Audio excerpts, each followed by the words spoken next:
Hi, I'm Ron, and the CRADA team.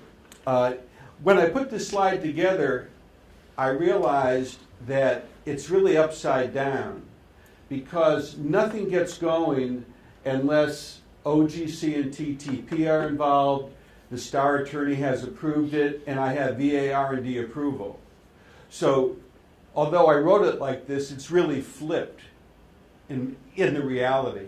I know how to get the paper working and I know how to get things signed, but until the VA approves the project, we don't start the project. Now, there's some of these new startup agreements, and that's a little bit different. No research is going on during that time, but there is a way to get compensated now for the work you're doing, even if a project doesn't get R&D approval. Almost all our studies come from the PIs. Years ago, we had a booth, looked good, we would go to these medical conventions, spend a lot of money going to these things, trying to bring business into our site.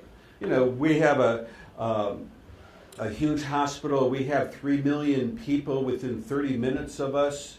It's a big place, opportunity for recruiting, which is an important part of what the voice of the customer, these farmers want. They want the approvals and all that to be in place, but then recruitment is their big deal. And we can recruit pretty good at RVA. What we found is that it was a lot of time and money spent that didn't result in what you would want. There's a lot of studies out there, but unless I have PIs to do it, it doesn't make a lot of sense just to go out and reach for these studies. Most of our PIs, most of my CRADA portfolio, it's because the PI comes, they call me, hey, I want to do this one, or they ask me to do this one. Maybe other people can market better, at least we attempted to. If it's a new PI to BBRI, I have to confirm that they are indeed a PI. Sometimes people say I want to do something, but they haven't gone through the process of getting vetted by the, at our place, the ACOS of R&D has to provide PI status. So that's one of the first questions I deal with because I don't want to spend a lot of time if they're not going to be a PI. No need to. As Lisa talked about, there's ways to determine which CRADA template you're going to use. Most of the human trials, if it's a regular CRADA, they're coming to you with the FDA approved phase number on the protocol, and that's easy. The other ones, the basic science, I forgot to put material transfer agreements, things like that. Yeah, we do go through a little bit of vetting about what those are about. If the PI is new to the CRADAs, again, or the collaborator. I still talk about sponsors, but they're collaborators, you know, per the CRADA. If they're new to CRADAs, I would send them the hyperlink to the commercial website on TTP that talked about the value of the CRADA to a pharma, if you will. That website is down, but I left the slide on there and you know, the reference to it.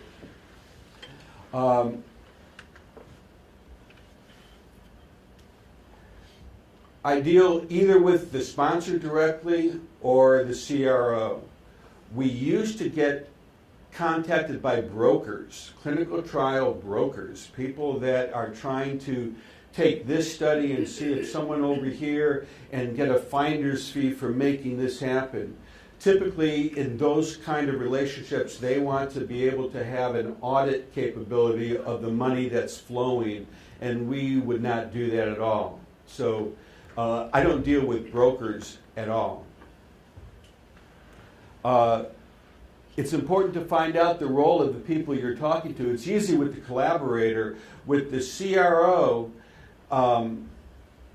a lot of times I find that the CRO may have heard the word CRADA, may have even done a little bit with CRADAs, but they may not understand that GSK is so big that their experience might have been with one unit and the master CRADA is coming from a whole different place. And so it's good to find out that part of who you're dealing with. One thing that I wanted to stress is that when CRADAs first came out, a lot of the pharmas had not yet been exposed to CRADAs. For all you new executive directors and people do like what I do, it's gotten much easier. I know that I looked the other day before I came here on the e-CRADA registry. There were something like 3,500 CRADAs, and that only goes back to, I think it's September of 2011. So it's rare now that I come across a pharma that doesn't know about a CRADA or hasn't done a CRADA. For startups, like I say, I'll take the startup, I'll educate them a little bit. And like my last bullet point there, I try to stay away from them making changes to the CRADA. And I let them know it's going to take a lot of time. If you're looking to know a royalty amount or you want to pre-negotiate something like that, I can introduce you to the people in Washington that have to do that, but it's going to slow the whole thing down. And knowing enough about patents and how pharmas protect their intellectual property, which is a very real concern for these companies. They have a right to make sure that when they're involved with the VA, that if something is already invented or sometimes people think the word inventive means that you have to have a patent. You don't have to have a patent to have disclosed, whether it's just to yourself or to the Patent and Trademark Office, that you have a novel idea. The review of that idea to see if it's patentable is a whole separate deal.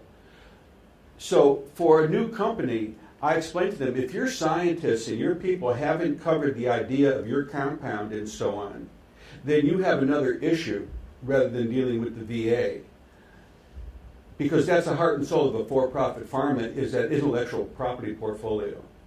So I try to keep new companies that come to me that don't know this stuff away from making changes in the CRADA. Does it work all the time? No. For some of the small ones, it works pretty good. The larger ones that haven't been involved with CRADAs means that they have a hierarchy of attorneys and so on that have to review this thing, and that's when you get into that initial back and forth about what's the first draft going to look like after I send them the template.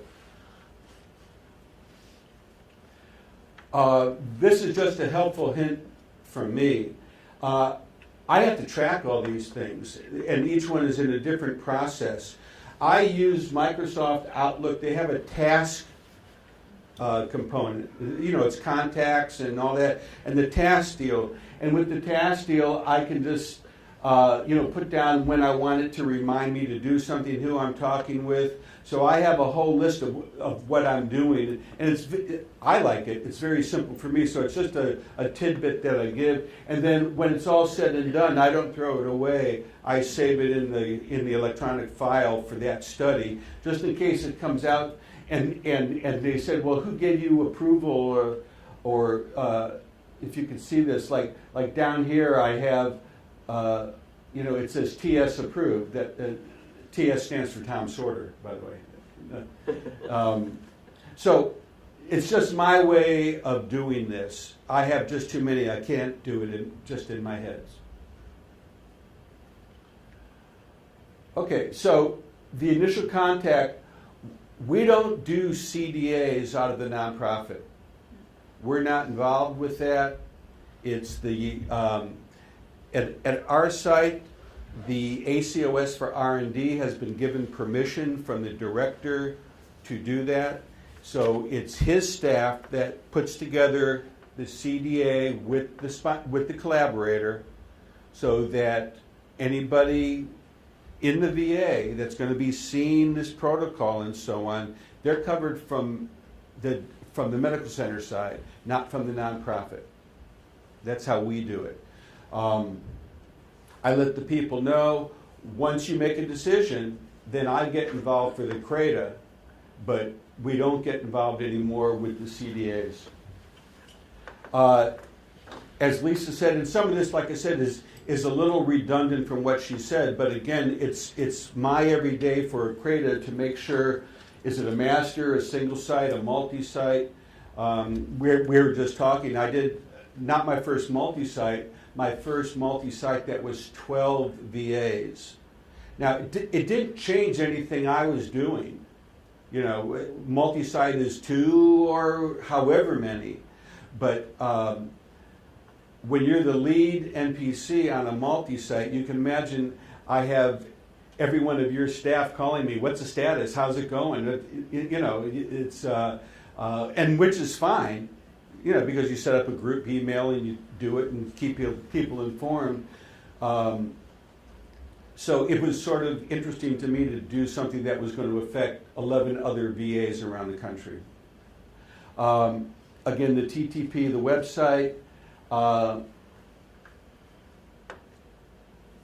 I have the PI, and my budget talk is going to talk about this, but I put it here. I watch the budget negotiations going on. I let the people know certain elements that are mandatory in the budget, but I can't budget the science for everybody. We'll talk about that in the second session, but I start my CRADA process while the PI and his staff are talking money after they make the decision to take on the study. Once I get a draft CRADA that's been marked up, I have to get a conflict of interest in the HIP document, and I'll show these to you if you don't know what they are in a second here, because that's the package I hand off to my star attorney. It's the draft CRADA, the conflict of interest, and the HIPAA. Now, one of the things you'll see with my conflict of interest, more and more, I have to send things to the ethics group to make sure that even the PI can even do this study, because they're either holding stock or they got an honorarium. And in the past 2 years, I probably had about 4 different PIs and different studies that could not go through. They were stopped. And so I don't take up the star attorney's time if there's an ethics question in the conflict of interest. I'll point this out to you. As Lisa said, there's times that the versions, they're back and forth, and because I protect all my documents. When I send a template out, it's protected for track changes. It's just not track changes. I put in a username and a password, so I can only open it up to clean it. And we keep that going. Well, sometimes the back and forth gets so heavy, it's just too many things, and then we do get into a conference call mode. But I'm always using the protected track changes in the documents I send out. And then when everything is done and my star attorney says, okay, it's approved, then we go for the signatures. Most of the time I can do PDF signatures. Sometimes people want, wet ink signatures. This was sent to me about a month and a half ago, so I assume it's as current as what it is. The one, these are the pharmas that have master CRADAs. The one thing that GSK has this startup agreement now that has an approved template, if you will, and I've had now a couple of those come across. I still send them for star approval. But there is this startup agreement that really talks to the issue, how much they're going to pay you if this thing never gets approved. It's a good deal to have. In my experience, very rarely do I start on a CRADA that doesn't go through. Most of the time, if it doesn't, it's either because the collaborator has recruited enough patients from around the country, they just don't need your site anymore. That kind of a thing. Okay. Again, to protect for track changes, to me that's the safest way to do it.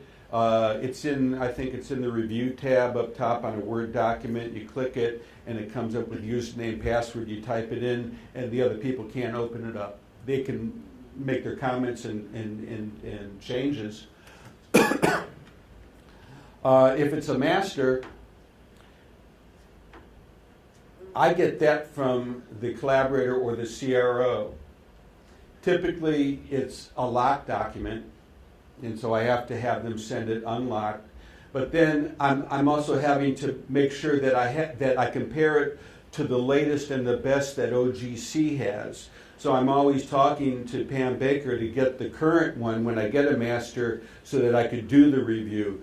Hopefully one of the things that will evolve from OGC looking at this issue is to find a way where it's either a watermark or a date or something that tells me this is the master, and I wouldn't have to keep doing that. But right now, that's my process. That's what I do. I get it from OGC. And this last point is very important here. I just had a master sent to us from a pharma, and they kept the body of the CRADA intact, but they put a lot of legalese in the addendum. And it's not so much important to know the name of the pharma as it is to know the issue.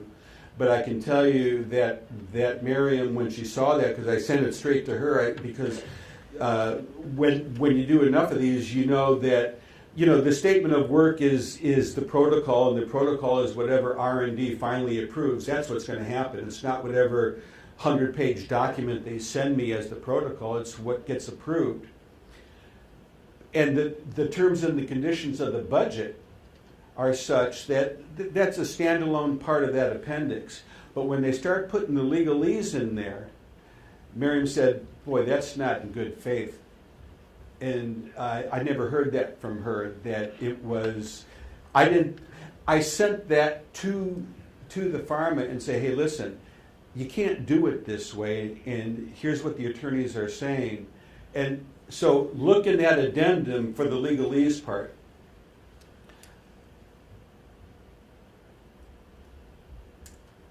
The most frequent issues that I see that changes are these.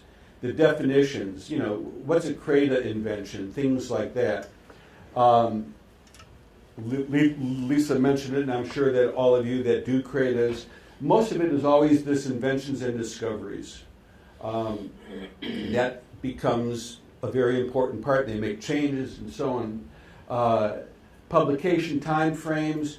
A lot of times I'm being asked, is the PI okay with waiting 90 days or whatever before things get unlocked? The publication part for multi-site trials, it's not just my data from GLA, from the VA in Los Angeles, but they're taking all this multi-site data, and they don't want individual places publishing before the data is all unlocked and so on. And that wording is fairly clear.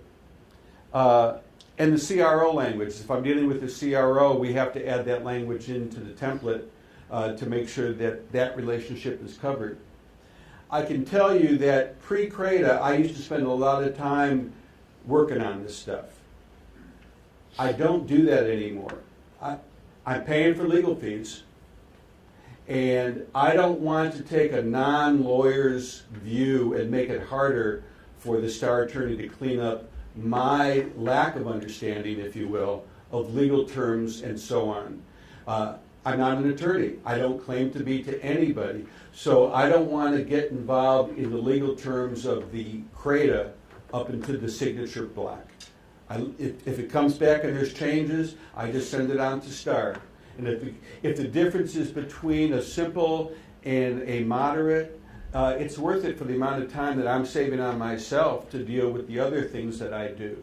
So I just pass it through. And that's been a big help for me, is to just let the star attorneys do what they do.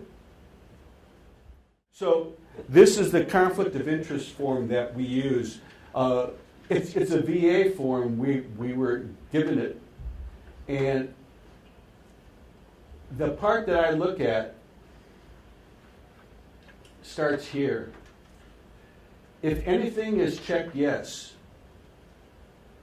then I know to send this to the ethics group for a ruling on if this PI can do this study, considering that they have stock or an honorarium or some financial relationship. And it might not just be them, it could be their wife, it could be a child that has it.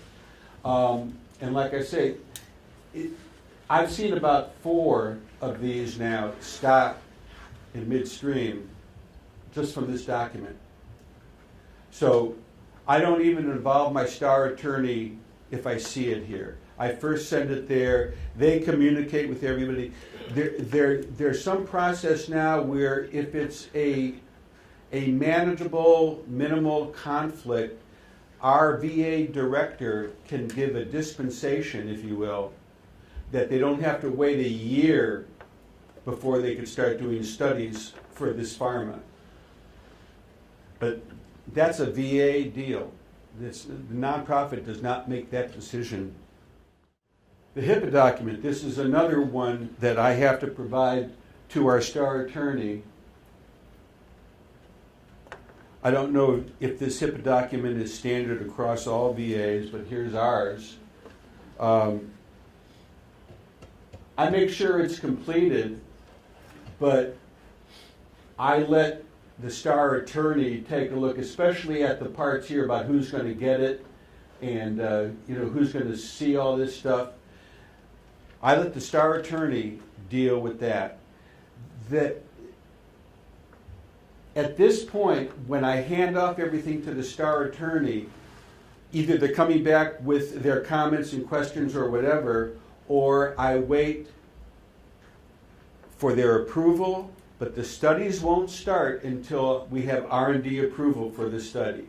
So the checks and balances for what I do is the star attorney tells me the CRADA is okay, and then R&D tells me that the study is approved. We don't do anything in between.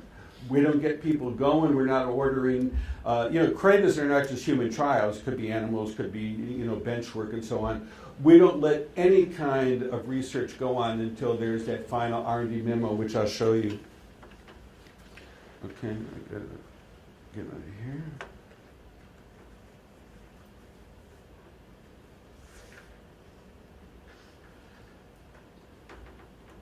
This is what our memo looks like. I have to have this attached to the approved CRADA before I can take it to the director. And we have a thing called a concurrence sheet. You fill it out, and it says what it's about, and I let them know that our star attorney approved this on February 6th, and so on, and it's all right there. And it doesn't even go to the director first. It goes to our chief of staff for the hospital. They review it and then hand it off. And typically that little part there takes about a week. And farmers will ask me, hey, do you get it done? Well, the one place I don't put pressure on to get things done is the director. I'm not telling the director, hey, I need this and we got to get it done. So we just wait, but that's the memo. I don't know if all your places have the same type of memo, but that's what we have to do here. So the CRADA process has freed me up to do a lot more of other things. I handle the federal grants, I handle the foundation accounts, and we approve every expenditure. No one ever goes negative at BBRI. We're watching stuff all the time. We have to, or else, man, it'll just get out of sorts so quickly. Some people we have one PI that has like $30,000 a month payroll. So you got to watch out that the cash flow is such. And we could talk about that maybe during the question time here. You're talking about the R&D approval before you get the CRADA signed. No, I can get the CRADA signed before R&D approval. I just won't let the research start.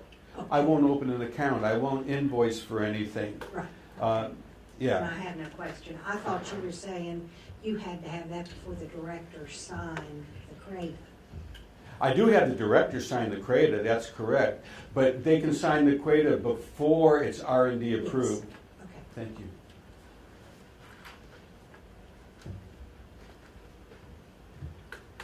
One thing to remind you is you really need those to go in the same wait till you have R&D approval, and it takes another 2 weeks to get your director to sign it, then it's gonna be even delayed longer. So just try to do those in concert together.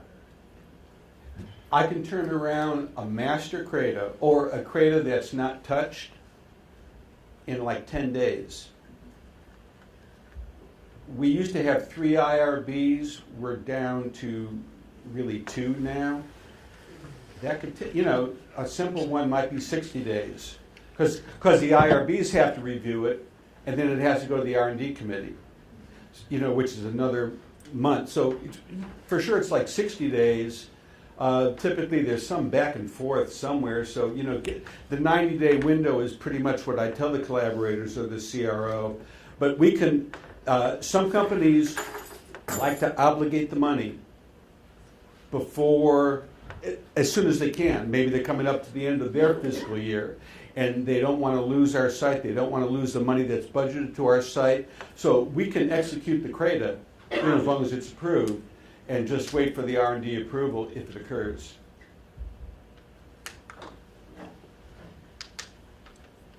Ron, what kind of prep work do you do with the collaborator site to make sure that their process will flow as well as yours is organized? To make sure their process what? Flow as well as yours process is organized. Big pharmas don't flow as good as a small nonprofit. They can't. But when a CRO is involved, the process can take much longer, because sometimes I can't get past the CRO to get to the collaborator to answer some of the questions in the CRADA that they've redlined, and that takes a little bit of time sometimes. But as long as I keep the PI informed of what's going on, the timetable is not in my control. I know on the e-registry, it says, when did you start a CRADA? I only really tell them when I execute a CRADA, because the time domain that it takes to do this, you can't view that as being a VA fault or a nonprofit fault, because a lot of times it's the sponsors and they change people in midstream, and so it's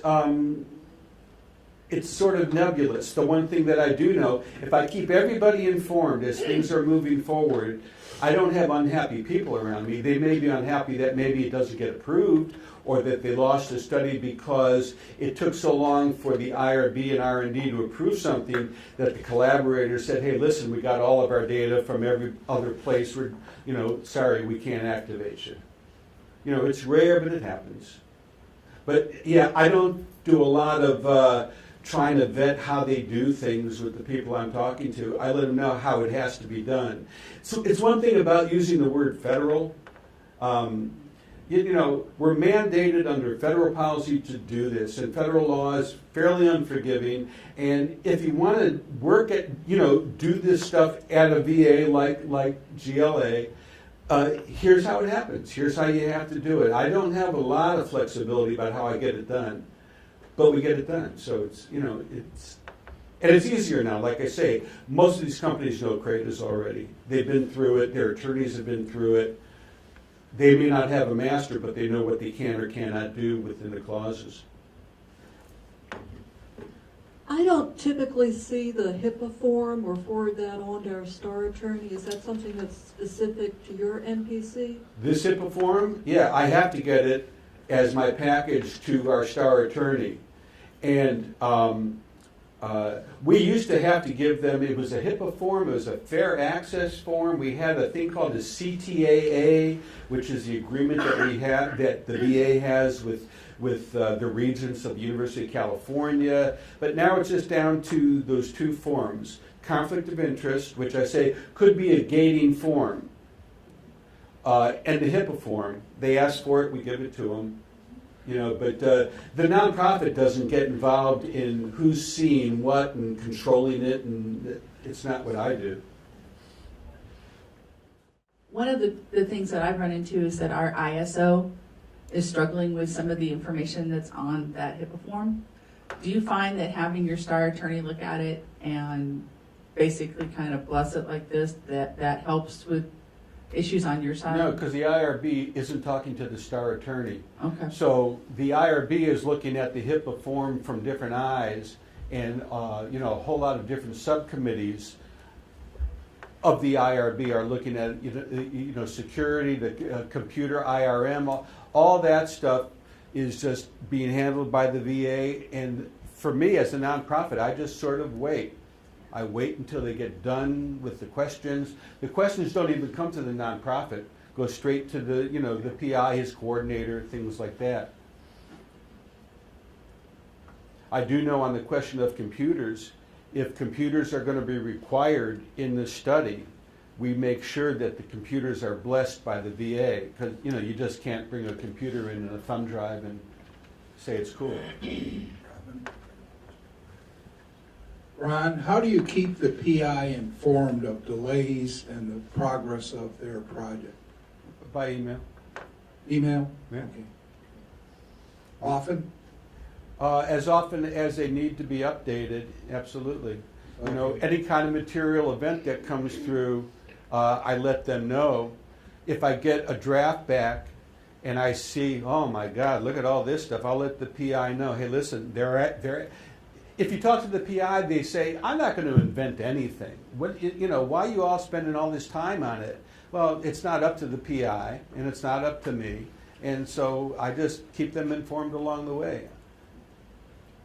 I used to try to control it early on. I wanted to be like the best and make it happen and have everybody happy. I don't know. A little older drama, But keeping people informed, that's all they can expect. Because they know the role of nonprofit. We don't get involved in the IRB stuff. We don't talk to R&D. We don't put pressure on anybody. This is, the VA covers all that stuff. I just make sure I'm watching how the things are going and letting people know. We presented this, like I said, about 2 or 3 years ago at an AVRF conference. And the key here is this labor costing basis. How much are you paying the people to do what the study entails? And for me, it was a big mindset change when this coordinator talked me through this. And her PI, right now I probably have 10 studies that her PI does, and it's a constant 10. Very prolific investigator. And so this person knows what you're talking about. At RVA, there's certain mandated fees and things that I have to look for as I watch the budget evolve. And remember, I'm doing things in parallel. I'm working on the CRADA, and I'm watching the budget discussions go on. So that it saves time in the long run, and time to these collaborators is important. So let's start with number one. RVA for human studies has a 10% surcharge of the total direct cost of the grant to help fund the human protection program that the RVA has. So even though our indirect costs, the fee, because indirect federal is different. Our indirect cost for corporate-sponsored CRADA-type studies is 20%. But I make sure that sometimes they label 1 and 2 together on a line that just says overhead. As long as it doesn't have to be split out, because I'm going to split it when the money comes in, but for sure it has to be 30%, because I'm taking 30%. If for some reason the collaborator says, I'll only give you 20, I'm going to the PI and telling him, if you want to do this study, I'm going to have to take another 10% from you because it's mandated. So that's the first part that I look for is my mandated fees. That's what these are. Here's the VA IRB fees, which again are mandated for our VA site. $1,500 for the initial review, $500 for each modification, and $500 for each annual continuation.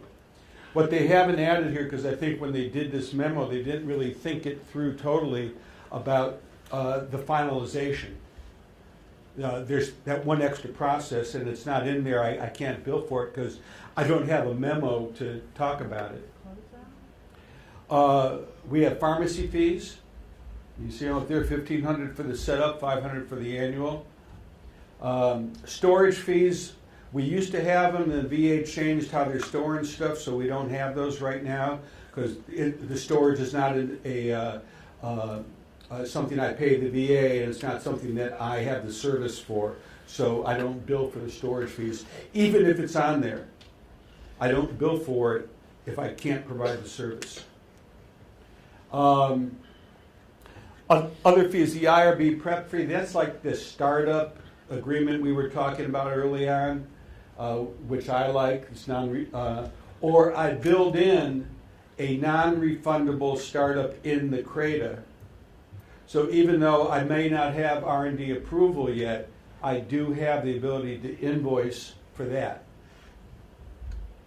Advanced refundable, you have to watch out because if they stop a study and you've spent the money, you have no way to get it back. So the advanced refundable is something that you want to just carefully think about putting that in. Patient payments, that's it's a line item sometimes in the budget proposal, but we wait until R&D approves what we can pay a patient. It's not up to me to say, we'll pay you $50 or we'll pay you $1,000. That's whatever gets approved. Because as you know, you can't entice people. You can't offer them so much money that they'll be in the study. Patient travel and lodging, we do tend to have some of our patients have to fly in, stay overnight, do a procedure, and we can invoice the sponsor because it's built into the study. VMU costs, if it's a animal study, we have to make sure that it has enough for the VMU. Excuse me. VA legal, I highlighted that. Marion wanted me to mention that. Excuse me once. We pay for the VA legal costs out of our indirect cost base. I don't have a separate line item for VA legal.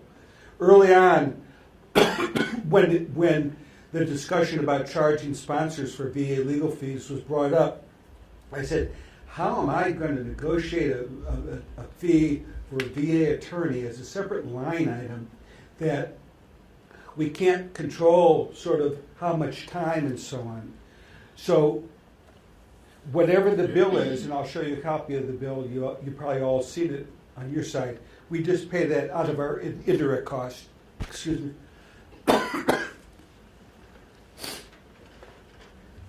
Okay, we have software within the VA system that lets me track the modifications and continuations.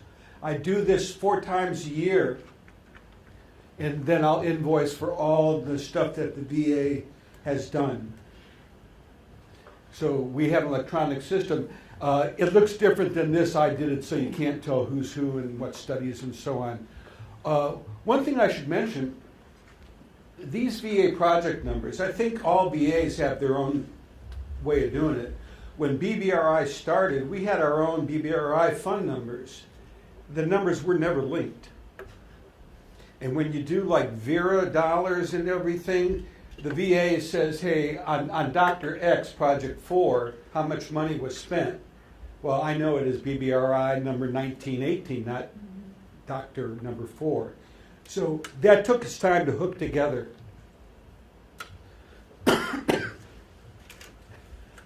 At our VA, we have a pretty mature process of being able to pay the VA for services that are above and beyond standard of care.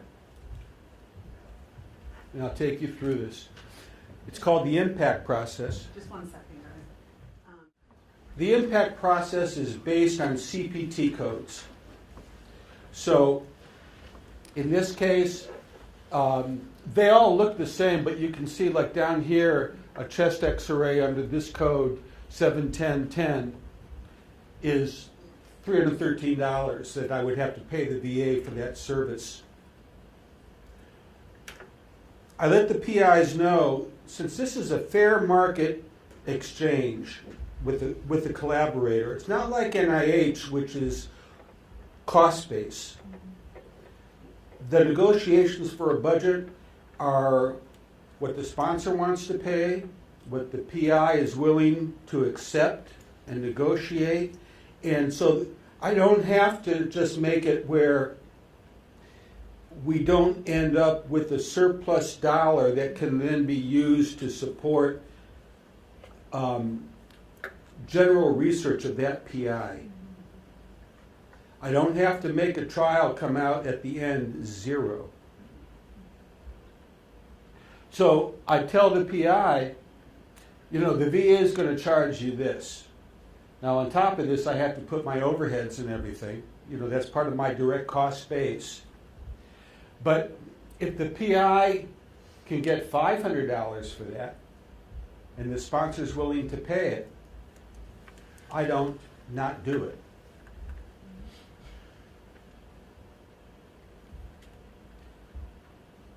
In the impact process, we also have, for those patients that spend the night, have surgery. So it's all based on the CPT codes. You know, here, this one patient was going to spend the night on the ward for $997. Now, the VA is going to bill me for that, so I have to make sure that my budget covers that. So this impact process starts early on in the budget negotiation because the PI has to know what standard of care, what is he and his coordinator doing on their own, and what is being asked from the VA to provide that I'm going to have to reimburse the VA for. That's what this process is all about. Cumbersome slide. This is the VA impact ledger, if you will, for a study. It gives me the VA study number of the PI. This number up here is just the internal VA tracking number so that we can track these bills and payments. And this is done at the annual continuation. Because early on, when you first start a study, you don't know how many people are going to enroll. You sure don't want to prepay for things that may not occur. So we worked it out with RVA that we'll make sure that the budget has what's needed, and at the annual continuation, the PI fills this out. How many visits were done, how many phlebotomies the VA had to do, how many nights on a ward. They do all this. It's a VA system. Nonprofit didn't create this. Totally VA system.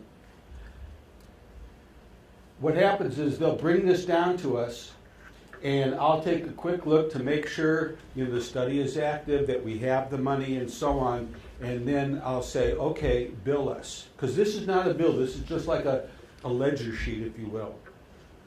If you all have ever gotten bills from Texas, you know, these bills that the VA sends you, and it's like, I don't know, about 5 feet long, you know, it comes out like this, and if you read it, they're going to take your first kid if you don't pay, and if you set up payments for impact at the beginning of a study, for the entire study, you could get that initial bill could be $80,000. Well, you don't have the money yet because they haven't earned the money yet. But people in Texas send you the bill, and trying to get that corrected was impossible.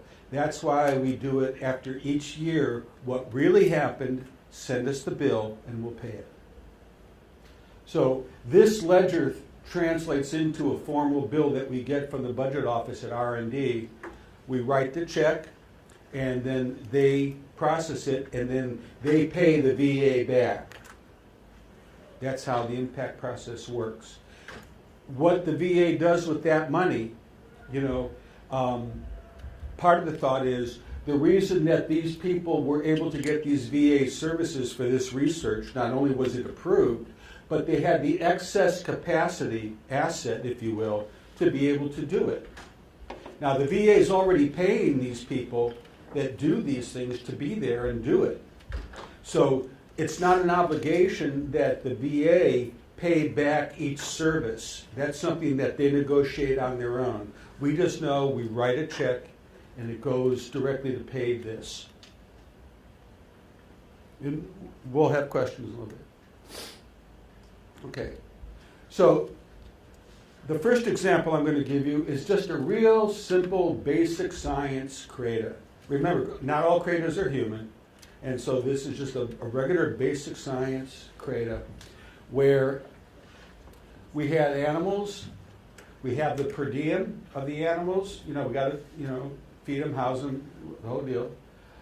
Salary for a lab tech for 3 months. This was like, I think, a 3-month or 4-month project, CRADA project.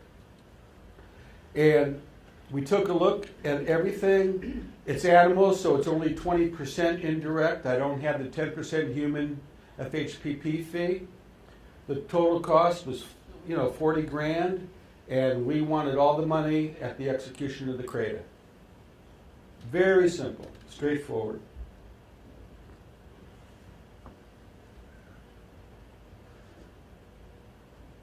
Okay. Now here's a simple clinical trial CRADA budget. And some of the hints that this coordinator gave us, that's part of this presentation, the mindset, and this is mainly for PIs, it's not so much for this group, because their initial budget is just their initial offer. No one has, you don't have to take it. PI doesn't have to do a study. There's no, this is the negotiation. Think cost and time when initially reviewing the budget. And it's going to come out clearer in the next few slides how this works out. You've got to take a look at the study points will need to be analyzed and cost to perform these tasks or procedures. Each one is taking somebody's time to do. Allow for the unexpected. That would be the buffer kind of thing. We tend to try to build into our budgets that we can invoice for things that were unexpected. We would get prior approval, so no one's surprised, and then we'd be able to invoice for, quote, the unexpected stuff. Okay. Now, this came from a real budget. We distilled it down mainly to make a point. These people came in, this company came in, and they wanted to offer $670 for a baseline form. Now, one of the reasons that I don't get involved in direct budget negotiations, I don't know for that particular study what's entailed in doing a baseline form. I don't know what that is. I don't read the protocols. I have too many CRADAs to try to even understand each protocol to understand what these may be. I don't know, is $80 good for a 6-minute walk test? I don't know what that's entailed. That's why we let the PIs do their own budget. Now the next slide, if you take a look at these numbers, and I think I can flip back and forth, here's what was eventually signed off. Now if we just take a look at the baseline form, from $670 to $1,900. And they signed off on this. So the point being is it's a negotiation.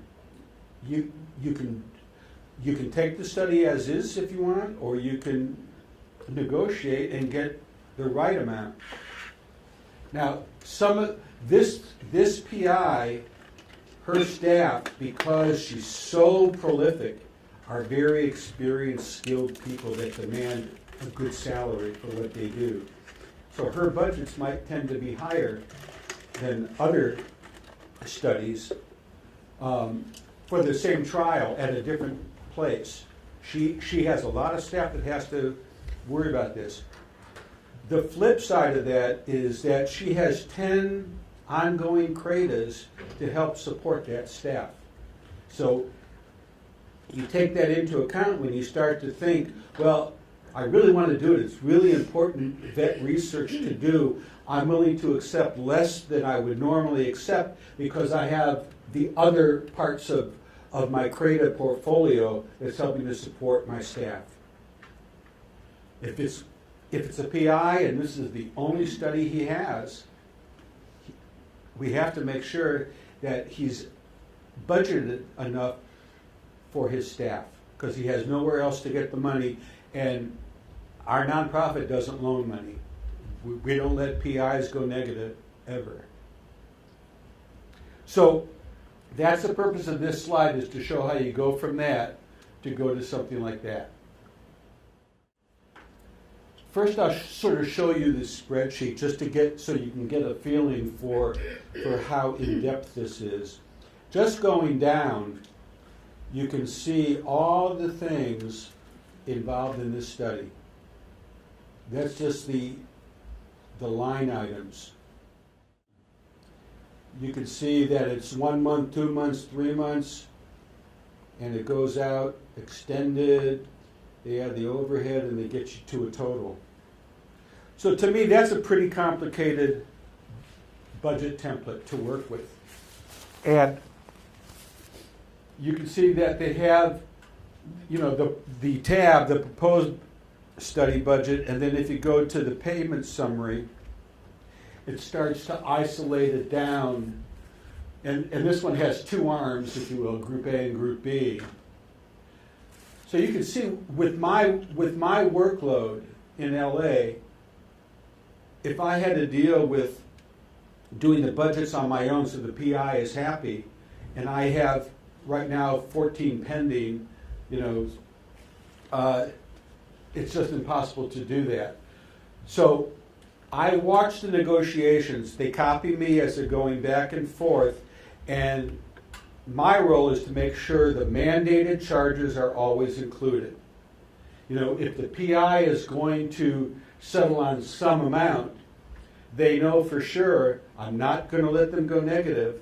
And when they look to hire people, we're going to look at the either the cash on hand or the anticipated cash flow, and a very tight rein, because you can't hire people and guarantee them a year's salary if a study, for whatever reason, ends after 2 months.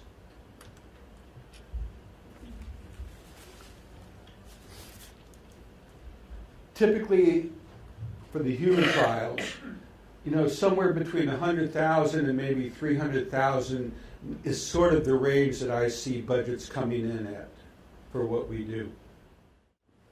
Talking about how you negotiate a budget is a little sophomoric. You know, these PIs, most of my PIs are not new PIs. They've been doing this stuff. They know how to do this. You know, you counter back and forth. You come in. You view it per the cost of the staff that have to do this, or the impact cost. Those are the only two things that you need to look at. I make sure about the overheads being correct and so on and so forth. It's this stuff here that the PI and their coordinator are doing in the back and forth. Some of our PIs who are very prolific, they have standing relationships with these people. They sort of know that, hey, study A was, you know, $2,000 a patient, and this is similar. It's just, you know, so they have a history of knowing approximately what they're negotiating to.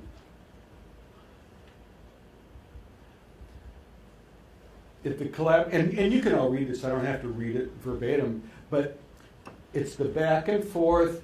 And one thing here on bullet point 1, we're in California. It costs us a little bit more to do stuff than it might somewhere else. Even if it's not true, it's part of the argument of the negotiation. I don't get involved too much in conference calls about budgets. I just want to see towards the, you know, I see it going on, and at the final point, if the PI, their coordinator, has to talk to the collaborator or CRO and justify and so on and so forth, they're going to do that on their own. We have had, on number 3, there's times when you're just hitting a wall, and the PI, especially if they have a relationship with the collaborator, will talk to the main doc, get away from the administrative and legal people, and talk to the main doc. And this one PI that I'm thinking about, she's no holds barred. I mean, she just got down there and said, hey, you know, bottom line, I'm not going to do this unless you pay this. And I don't care how we get there, but that's what it's going to be. She always wins, you know? These collaborators, they come to these experienced people because they want that data clean and timely. They don't want to train, you know, new investigators. That's not their role. So she's been very successful. And I probably have about 5 PIs that have more than 5 CRADAs at any one time.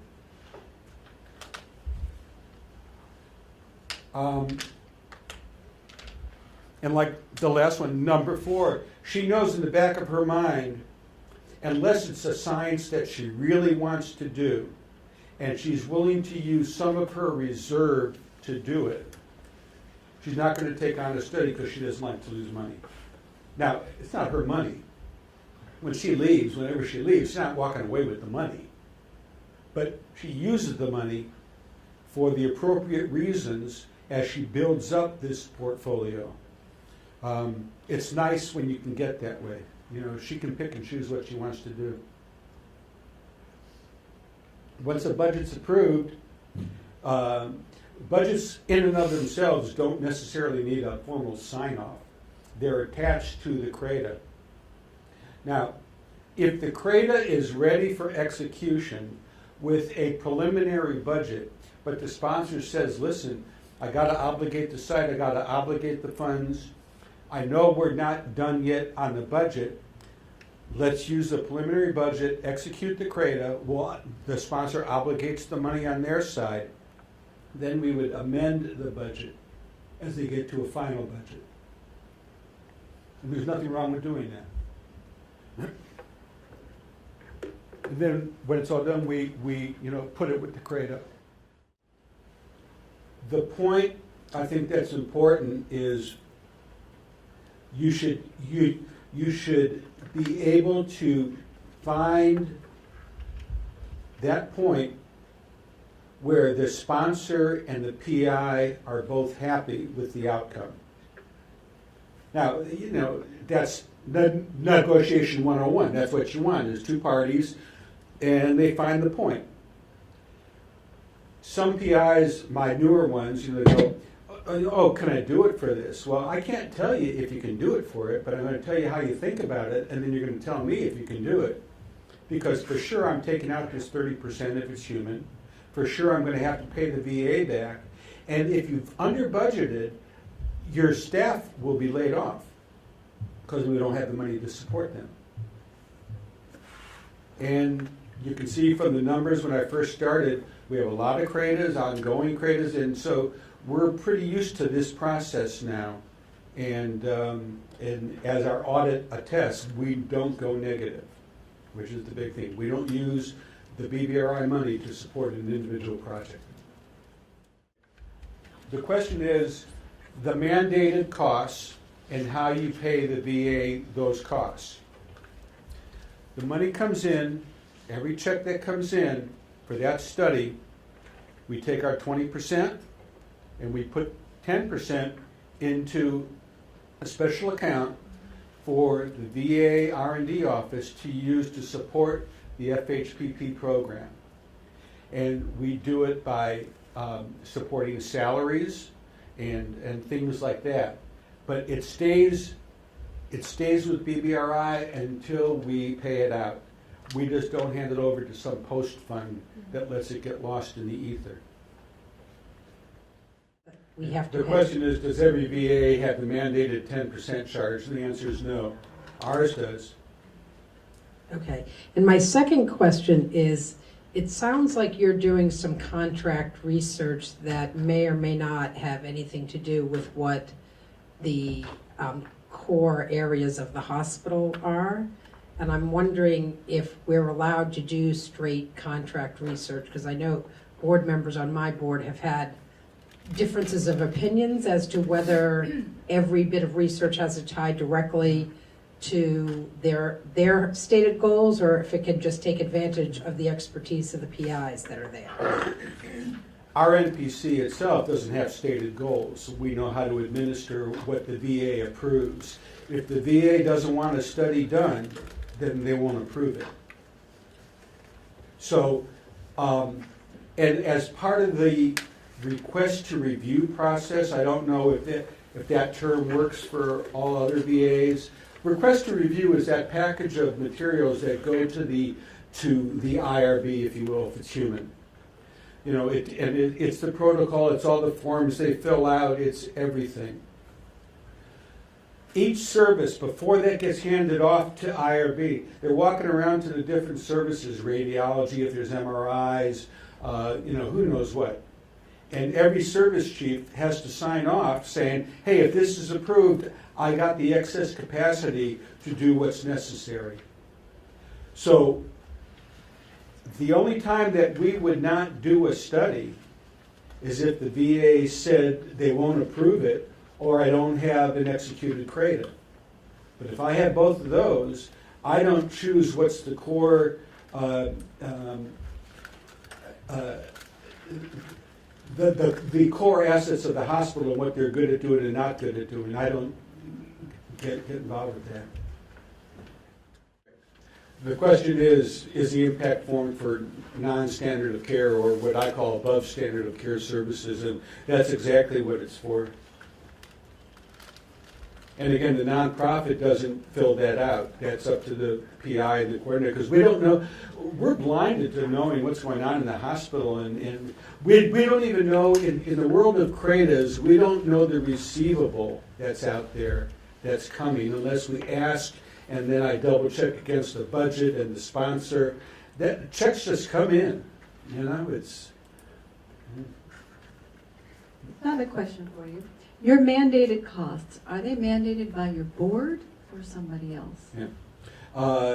The question is, are the mandated costs set up by the nonprofit board? No, they're set up by the VA R&D. The R&D committee approves these, and so that's our link to knowing that it's a real deal, not just one person saying, I want some extra money brought in. So they're mandated from the VA side, and it comes from either the R&D chair or the ACOS of R&D, and I guess our board can bless it, but it doesn't change anything. Okay, and I have one other follow-up question, and that is, I run into a number of companies that are willing to give startup fee costs, but only after an executed CRADA and usually an IRB letter or some kind of approval that the IRB has approved the study at our site. So I'm wondering how you go about negotiating the startup costs that are non-refundable and prior to having an executed CRADA. Yeah. The question in short is, how do you get startup costs put into a budget that is meaningful, if I can paraphrase? I can write a terms and conditions in the budget that says a startup cost X amount, $3,000, is due upon execution of the CRADA, whether there is R&D approval or not. IRB, just to use the word IRB, I never do that at the VA because they're so used to thinking IRB approval, you're done. But at the VA, we're not done. So I always say IRB/R&D when it's a human trial, that it needs the R&D approval memo. If I build in the budget a non-refundable startup fee that is not contingent on R&D approval, then I can invoice for it once the CRADA is executed. If that's your question. Do you receive the funds prior to an executed CRADA? Beforehand, the only ones I see now are this new GSK startup deal, which once it's executed, I can invoice for that even before we have an executed CRADA. The question is, when do we pay the impact costs? We pay them after each year, because we don't know beforehand. I mean, I guess we could do it every 6 months, but it's been set up at RBA. The process is yearly. So as the money's coming in, you have a figure that We have holding some that in an account? Yeah, the question is, how do I know I'm going to have the money? Well, we've been through this now with our VA enough to say, listen, if for some reason we don't have the money when they tell you what I showed you on the slide, we're not going to pay it. BBRI will not pay it if the money isn't in the fund. That's why they first give us the ledger. And if I see in the ledger and it says, okay, it's $4,000 for this year, and I see that the account only has $3,000, I may take a look at the receivable that's in the pipeline to make sure the money's earned. It just hasn't gotten to my desk yet. But if for some reason they did a lot of service and they were all screen failures or whatever, our nonprofit isn't paying the VA back because they don't have a mechanism on the front side to let me know what all the costs are going to be. And they can't, the VA doesn't bill me like weekly, monthly, it's yearly. So that's the best we can do. And it's working out okay. It's very rare that we don't have the funds to pay an impact cost. So it's pretty safe to say that everybody has a little different process of doing that then. And do you clear the money off your books, by the end of the year if you have collected it? What do you mean off the books? Well, like we figure ours on every deposit that comes in that would have anything to do with, that would have impact on the hospital. And we actually submit to them quarterly a statement. Uh-huh. And so if we've waited several months to do that, then if the fiscal year closes, then we have to account for the fact that money's still sitting there as a payable, or do you go ahead and clear everything out? Yeah, I guess each place is finding their own way to do it. We've been doing it this way now, probably about 4 or 5 years into it. Everybody seems pleased. The VA is able to show cash flow from the nonprofit for things that they're supposed to be reimbursed for. And like everything else, hopefully we'll fine tune that. I would love to know each time someone gets a service, but we don't have a way to do that right now for the VA side. And that was my second question was regarding how you say the money just flows in. Sometimes you just have no idea what's coming. Most of the time. We've been asked by our auditor to tidy up that process a little, so. We tried. We're trying. I didn't know if anyone else had any suggestions. 90 studies for me to take a look at a receivable, it's impossible.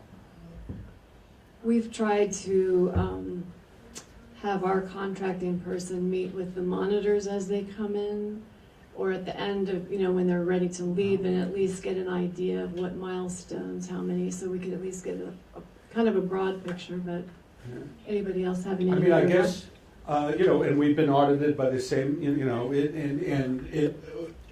no one's come to us and said you had to do it. One time we did have our regular auditor say, I'd like to know this receivable thing.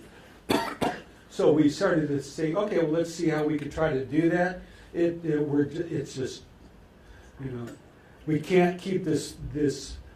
We do a lot with only, I think, I have nine people, administratively. We start doing that stuff, and all of a sudden, you're just getting bloated.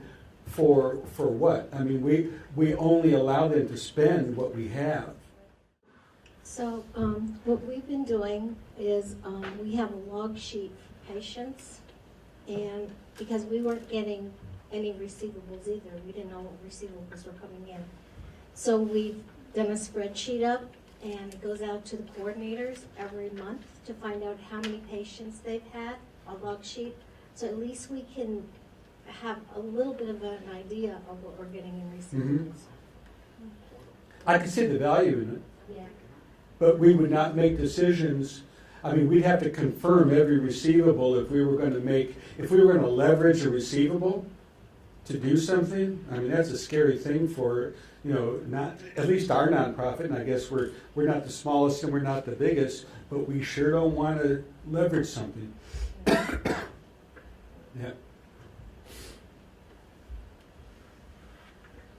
And we gear expenditures per study, not per PI. You know, we try to make each study stand on its own. The only time we sort of group it together, like this doctor I was saying, 10 studies, a small group of staff, we'll set up a salary account so the earned dollars, I don't have to keep moving people. You know, the HR people around me hate that. There's a lot of paperwork and changes in ADP and the whole deal. So we move money that way. But again, each study is standing on its own. We don't let any study go negative. Because I can't move money back into the corporate account. I can take it out, but I can't support it. Thank you. I think a lot of the things you added were helpful.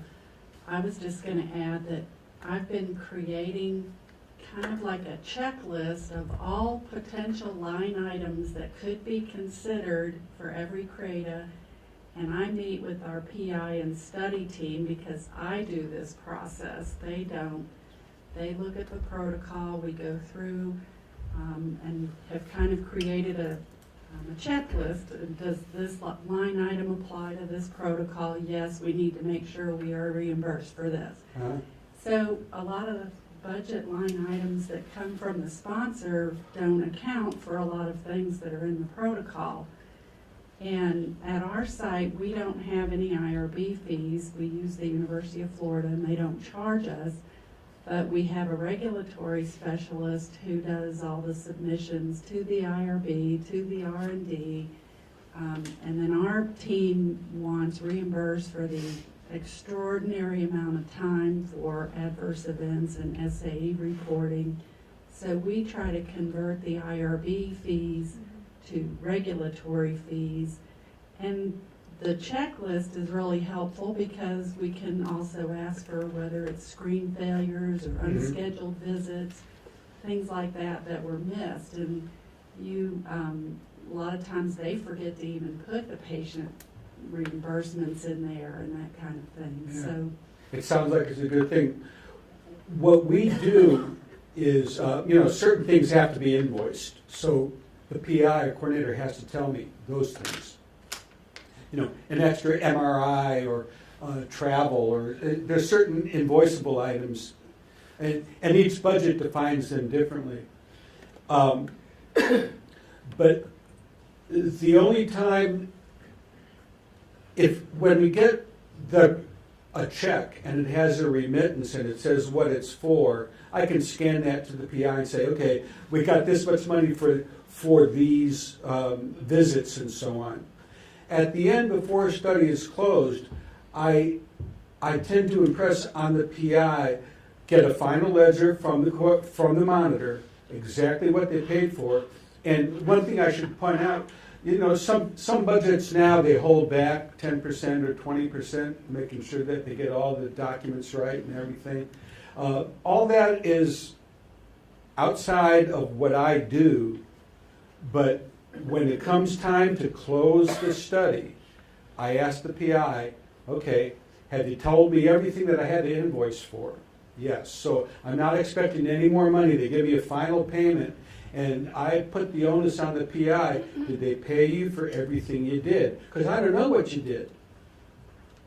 I'm not there. I got too many studies. I can't be walking around, you know, and doing that. So again, as you can see, the budget's on the PI. We put a lot there. We do what we do, and we do it, I think, very well. But the PI has to take the responsibility, not just for the science, but for the money behind the science. You know, and whether it's an NIH grant or foundation, you know, the PIs have to know how to budget their science at some point. You know, that's the lifeblood of their staff and everybody else. So we make sure that they try to do it early on, working with us. For a new PI coming on board who has their first CRADA and now they need their first study coordinator, they haven't built up residuals, and I apparently probably don't have a salary account for them either. Right. How do you ensure that that study does not go into the red and their study coordinator is paid for the work they're doing to start Sure. the study up that's prior to enrollment? Okay. So the question is, how do we monitor when a new PI is looking to staff up and do a study? First of all, I always ask them, do you really need a full-time coordinator? I mean, some people don't need a full-time coordinator to start out. And we have enough coordinators who are part-time that are willing to be detailed here, there, or wherever. So that's how we keep that initial cost down. In terms of making sure that they don't go negative, that's easy. I mean, that's the easier part of what I do. Because I know the money, I know what the startup fee is, I know how long that's going to last them if they're paying a coordinator for 5 hours a week or something like that. So we can extrapolate that out. Finding someone, if there's no one else around and you got to find someone from the outside world who's going to work for 5% time, but by detailing people that are already walked in within our system, it's worked for us. We use the same philosophy with foundation grants as well. They're very similar to this. NIH is different. And this is probably not the right form for that, but NIH tracking and cash flow is a different deal than what this stuff is. And we probably have, I don't know, 40 prime grants, NIH grants. So that takes a whole different, because we project on those. On clinical trials, I don't project. Here's how much money is here, prove to me that more is coming, and then we'll let you spend more, but you can only spend what we have. Any more questions? Thank you all for